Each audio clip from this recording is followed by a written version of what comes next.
எதுதான் உண்மையான கடவுள்? இத யோசிச்சு, யோசிச்சு இதுவே ஒரு பிரச்சனையா வந்து நிக்குதுன்னு நம்ம நேயர் ஒருவர் கேட்க, நம்ம ஐயா என்ன பதில் சொல்றாருன்னு பார்க்கலாமா? ஹலோ ஐயா, வணக்கம். ஐயா வணக்கம். இப்ப என்ன அப்டின்னா, நீங்க இத இறையற சொல்லியிருந்தீங்க. அது நல்லாவே வொர்க் அவுட் ஆகுது. சூப்பரா வொர்க் அவுட் ஆகுது. ஆனா திடீர்னு என்னன்னா, அதுலயுமே என்னன்னா, ஒரு சில மாசங்களா ஓசி வந்து அதுலயும் ஹைஜாக் ஆகுது. என்ன அப்டின்னா, எது உண்மையான கடவுள்? இப்போ நான் வந்து விஷ்ணுவ கும்பிடுறேன். கபெருமாள கும்பிடுறதும், இதுல வந்து இது வந்து ஆராய்ச்சி பண்ணுது மனசு. தெரியுது. அதுமே ஓசிடியோட இதுதான் எல்லாத்தையும் மறுபடியும் மறுபடியும் ரொம்ப இது பண்ணி பாக்கறது. ஆனா, இருந்தாலும் அதுவுமே ஒரு இதா போகுது. இன்னொன்னு என்னன்னா, எல்லாரும் மத்த இதுல இருக்கிறவங்க, இல்ல எங்க தான் கரெக்ட்டான கடவுள், இல்ல அற்புத உண்மை, இப்படி ஒவ்வொருத்தரும் சொல்றப்ப, என்னடா இது? இதுலயுமே இந்த பிரச்சனை வருதுன்னு, அப்படியே அந்த இது பழையபடி அந்த ஓசிடி இதுல மத்த விஷயங்களையும் சேர்த்தே மாட்டிட்டேன். இந்த கடவுள் விஷயம் இல்லாம, மத்த விஷயங்கள சேர்த்தே ஓசி தான் ரொம்ப ஜாஸ்தி ஆயிட்டே இருக்கு. இப்ப இந்த மாதிரி விஷயங்கள்ல என்னன்னா, என்னோட ஏற்கனவே பழைய சைக்கியாட்ரிஸ்ட் இருந்தாரு. அவர்ட்ட நான் கேட்டேன். "நீ வந்து இந்த இடத்துலல கடவுள்ன்றத வச்சு நீ ஓசி தெறி நெனச்சாலே, அதுவுமே ஒரு விதத்துல நீ மாட்டிக்கிற மாதிரி தான் இருக்கும் பிரியா. எப்பயும் போல இருக்கணும் அப்படின்ற மாதிரி இந்த ஸ்டேஜுக்கு நீ வரணும்னு சொன்னாங்க. அப்ப ஐயா, நான் என்ன சொல்றேன்னா, இறையருள் தியானம் இல்லாம வேற வழிகள்ல, அதாவது சாதாரணமா நீங்க முதல்ல ஆரம்பத்திலிருந்து ஒரு வழி சொன்னீங்கல்ல, அது அந்த இதுலயே இந்த இத வச்சு சரி பண்ண முடியாதா? ஏன்னா, அது கஷ்டமா தான் இருக்கு. இதற்கு வேற வழி இல்லையா? அதான் என்னோட முதல்ல உங்களுக்கு வந்து சமயக்கிடு சுயத்துக்கு கான்ஷியஸ்னஸ் இருக்குது பார்த்தீங்களா? எதெல்லாம் கான்ஷியஸ்னஸ்ஸு? கான்ஷியஸ்னால் நம்ம இப்போ ப்ரெசண்ட்டில் உணர்றது. நீங்கள் உணர்றது எல்லாமே கான்ஷியஸ் தானே. ஆமா. நீங்கள் தாட் கான்ஷியஸ்னஸ் தான் நான்கிற உணர்வு கான்ஷியஸ்னஸ் தான். நீங்கள் என்னென்னலாம் உணர்றீங்களோ அது எல்லாமே வந்து முடிஞ்சு போன ஒன்று தான். முடிஞ்சு போனது தான் உங்களுக்கு தெரியுது. நீங்கள் அதுக்கு இம்பார்ட்டன்ட் கொடுக்கக்கூடாது. அது வந்து ஒரு செகண்டரி யூனிட் எடுத்துக்கிட்டணும். அதுக்கு இம்பார்ட்டன்ஸே அது செகண்டரி யூனிட் எடுத்துக்கிட்டு அது எப்படி இருந்தாலும் அது ஓகே தான்ட்டு போயிடணும். அது நிழல்ற மாதிரி எடுத்துக்கிட்டா அது எல்லாமே நிழல் தான். முடிஞ்சு போனால் நிழல். அதில் நம்ம அதை சரி பண்ணணும், ஏதோ உயர்த்தி பிடிக்கணும், ஏதோ தாழ்த்தி பிடிக்கணும், ஒன்றுமே கிடையாது. எல்லாமே ஒன்று தான். இத எடுத்துக்கிறேன். ஓகே. அப்படி இருக்கணும். ஆமாம். நம்ம அது வந்துட்டு போன உடனே தான் நம்மளே உணர்றோன்னு சொல்கிறாங்க. நமக்கு தெரியும். முடியாதது ஒன்றுமே தெரியாது. எல்லாமே முடிஞ்சு போனது தான். முடிஞ்சு போனதுனால தான் நீங்கள் ஃபீல் பண்ணுறீங்க. இருக்கிற மாதிரி ஃபீல் பண்ணுறீங்க. அது எல்லாமே முடிஞ்சு போனது. அதனால் நான் உணர்வு உட்பட நான் எல்லாமே வந்து ஒரு செகண்டரி நேச்சர் எடுத்து, கான்ஷியஸ்னஸ் வந்து செகண்டரி நேச்சர். இது மனம்னே சொல்லுவோம். புத்திங்கிறது வந்து நம்மளை அறியாமல் செயல்படும். அது புத்தி தான். புத்தி செயல் தான் உண்மையான செயல்.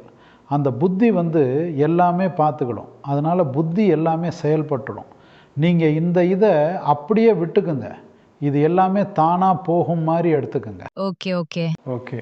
இந்த ஆராய்ச்சி பண்ணுறதே வந்து அந்த மனசு தான் ஆராய்ச்சி பண்ணி எதையுமே கண்டுபிடிக்க முடியாது. நீங்கள் என்ன பண்ணுறீங்க? ஆராய்ச்சியில் இறங்கிடுறீங்க.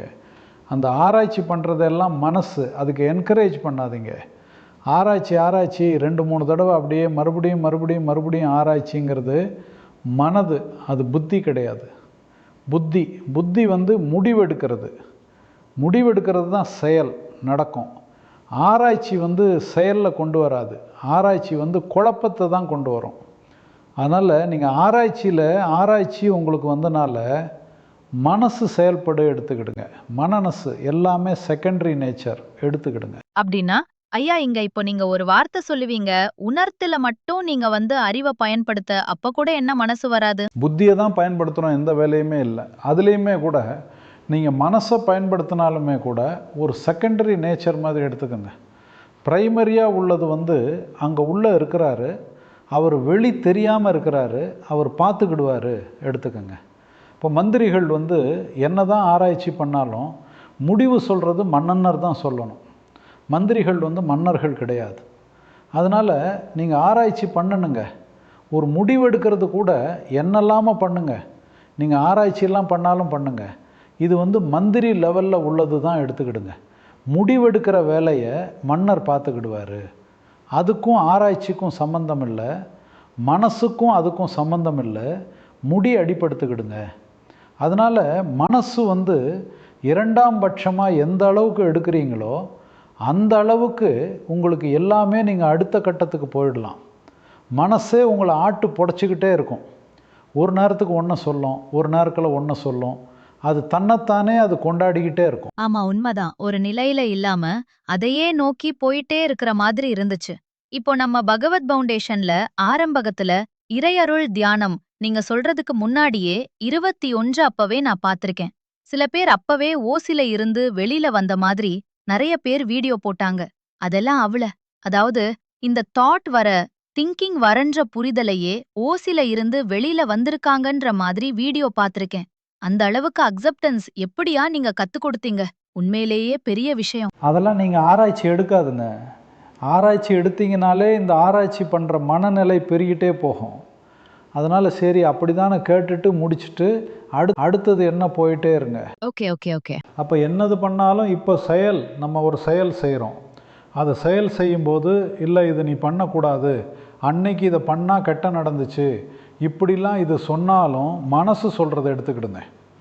மனசு சொல்கிறது. அப்போ அந்த நேரத்தில் ஒரு பதட்டம் அதிகம் வந்தாலும் நம்ம எப்படி சொல்ல, அதுவுமே மனசோட இயல்பு தான். நீங்கள் எடுக்கிறத பொறுத்து தான் அந்த பதட்டமே வரும். நீங்கள் அது வந்து எல்லா மனசு செய்கிறது தான் நினச்சிட்டானா உங்களுக்கு பதட்டமே கூட வராது. இப்ப ஐயா இதுல இதான் வித்தியாசம். நீங்க என்னோட முன்னாடி ரொம்ப வருஷத்துக்கு முன்னாடி உளவியலாளரை பார்த்தேன். அவங்க என்ன சொன்னாங்கன்னா, அந்த பழட்டத்தோட நீங்க உடாந்து பழகணும் அப்படிங்க.